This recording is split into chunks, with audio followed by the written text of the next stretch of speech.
ships, a cargo slave ship. How did black people get over here? What mode of transportation just happened to us? A boat, a ship, a cargo slave ship. That's Bible history, sis. And this is written to the Israelites. That's how we know that you are an Israelite. If your forefathers or foremothers came over here on a slave ship, which I'm guaranteed you they did.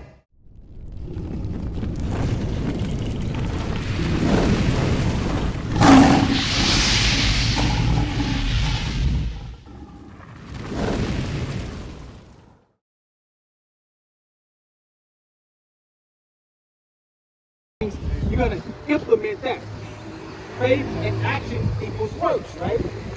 So you gotta know the commandments, and you gotta know how to walk right before you die, right? So let me show you something. Pull up this on real quick, right here. So you see this? Is this true history? Yeah. Have you watched movies about stuff like this? You have, right? You have watched movies about this. And guess what? This is our history. This is our history. I can show you this in the Bible. You ever been showed this in the Bible? I'm going to show you. Get Deuteronomy 1 and verse 1. Let's start there. Deuteronomy chapter 1 and verse 1. This is important, sis. Let me show you this real quick. Deuteronomy chapter 1 and verse 1. Before you get out of here, sis. Give me 5 more minutes, all right? Just 5 more minutes. Deuteronomy chapter 1 and verse 1. Let's read that. Because you identify this as our history, correct? So-called black people. The Mexicans also. And the Hispanics. They had slavery. Indians also. Look at this sign, sis. The Indians are bad. That's right. They're from the nation of Israel. They're from the same tribe as you. They're your brothers and sisters, right? But they had divided us because divide and conquer. They gave you different names. They wanted to split you up because, you know, you seen, Planet of the Apes? And you have the sticks. He said, break one stick, weak, or multiple sticks, you can't break it. So when these 12 tribes are together, it's hard to break us. But when you by yourself, guess what? It's easy to break you. That's why they gave you American Black and gave your brothers, the so-called Native Americans, Gad. That's why they gave them those names to divide y'all. Right. Because together y'all stronger. Read that. Deuteronomy chapter 1 and verse 1. These be the words which Moses spake unto all Israel. So he's speaking to Israel, you Black, Hispanics, Native Americans. You, sis, you would be from the nation of Israel, from the tribe of Judah, right? Get 68. Let me show you sis that real quick. Deuteronomy chapter 28 and verse 68. So who he's talking to right now? These be the words he spoke to who? Israel. All Israel, right? Israel. So he's speaking to you, directly to you. This is a message from God directly to you. He may be reading it, but guess what? It's God's words. Directly to you, sis. Read that. Deuteronomy chapter 28 and verse 68. And the Lord shall bring thee into Egypt again. Have you ever seen the movie 10 Commandments? So what did he do? What did he do to get the Israelites from Egypt? What were they doing over there? Moses, right? He went over and said, let my people go. Talk to Pharaoh, right? What was the Israelites doing for Moses to go get them? Were they hanging out, chilling? No, they were evil. They were gifted. They were in captivity or slavery, right? So he's saying Egypt is synonymous for captivity or slavery. Let me show you real quick, so you don't think I'm making it up. Exactly. When he was brought into it, he didn't know. Who? At first, Moses was chosen, right? He was chosen to go get his people, right? He spent a little time away and he came back, right? To get his people, right? So Moses went over and saved his people from slavery, right? Who had to pay for it?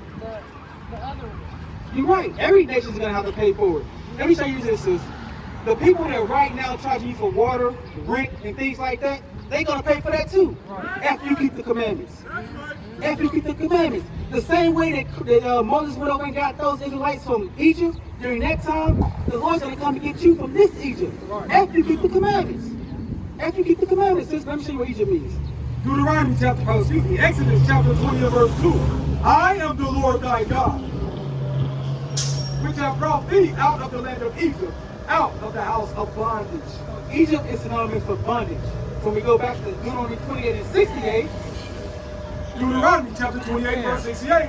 And the Lord shall bring thee into Egypt again. Egypt or bondage or slavery again. You know, with ships. With what? Ships. With ships, a cargo slave ship. How did black people get over here? What mode of transportation just happened to us? A boat, a ship, a cargo slave ship. That's Bible history, sis. And this is written to the Israelites. That's how we know that you are an Israelite. If your forefathers or foremothers came over here on a slave ship, which I'm guaranteed you they did, at some point, that makes you an Israelite, sis. That means you have stopped with God. That means your Messiah is coming back to save you. If you keep the commandments. That's why it's important, sis. That's why it's important to make sure that you study. If you contact us, you got the number on there? There's a number on that flyer, right? Give us a call. Give us a call so you can learn more. So you can understand the things you must do for Christ to come back and save you. That's right. Because like the church tells you, this man right here, sis, you see this picture right here? Yeah, the number's on the bottom right here. Yep, that's the number right there. But look, see this right here? This is who they tell you is coming to save you. When you go to the Christian church, they tell you that this white man is coming for you. And he's coming with hugs and kisses, correct? That's what they tell you. But guess what? The black Messiah, Jesus Christ, said, I'm coming to get you if you keep my commandments. That's right. I'm coming to get you if you keep my commandments. So you understand that did they touch on the dress code with you? I'm gonna show you real quick.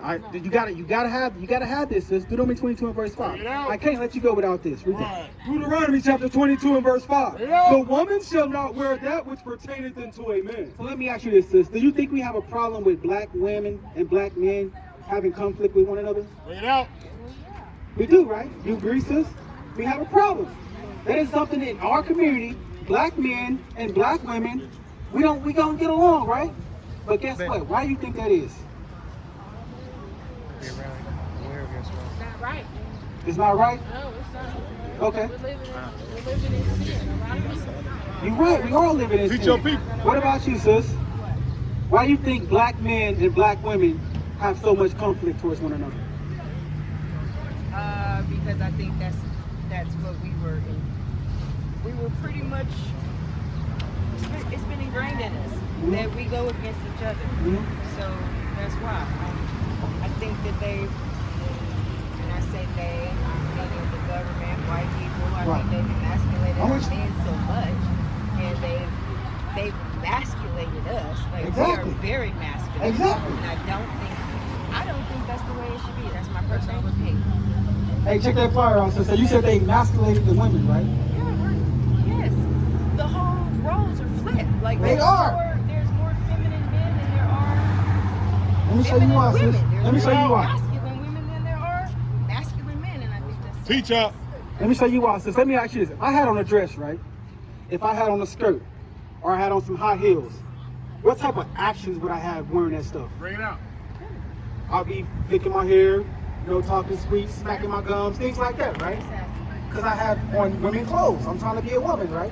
So now, keep that in mind as you read this. Deuteronomy 22 verse 5. Deuteronomy chapter 22 and verse 5. The woman shall not wear that which pertaineth unto a man. Neither shall a man put on a woman's garment. So I'm going to start with myself first, because the man is the head of the household, right? So I'm going to start with the man, and I'm going to flip back up to the woman, right? So it said, I should not wear what pertains to a woman. I can't wear those high heels. I can't wear that dress. I can't wear that skirt. Why? Because it puts a spirit on me, a feminine spirit on me. Right. Just like you said, I'm going to start smacking my gums. I'm going to be switching. I'm going to be acting really feminine, correct? So now, go back to the top of the verse. The woman shall not wear that which pertaineth unto a man. So now, if I can't wear the dress, the skirt, the panties and bras, what can I wear? Pants, right? So now, if the man can wear pants, why does the woman have the pants on? It says you can't wear what pertains to a man. So is that okay? I get that. But is that really literal? Or is it It's literal. Because I wear pants and I don't think I'm a man. I don't feel like a man. I don't want to be a man. I don't want to work like a man. I don't think like a man. I want to be feminine in every aspect of the way because that is what I am. I'm a woman. I'm okay with that.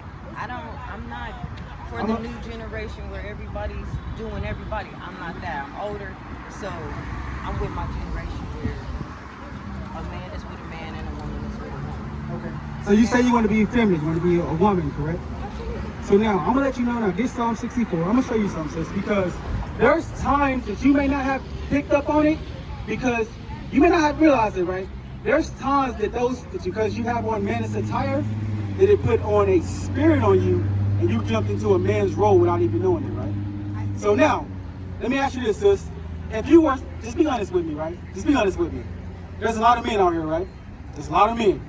A lot of men. If someone was to come up right now and have a problem and want to fight, right? You would expect each man out here to protect you, correct? Right? You would expect us to have you get behind us as we deal with whatever threats going on, right?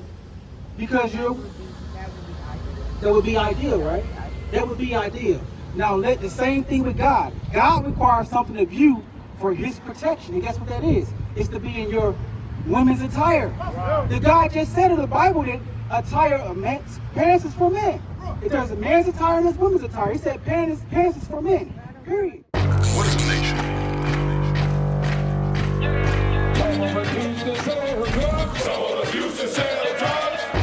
Nation is men leading by example.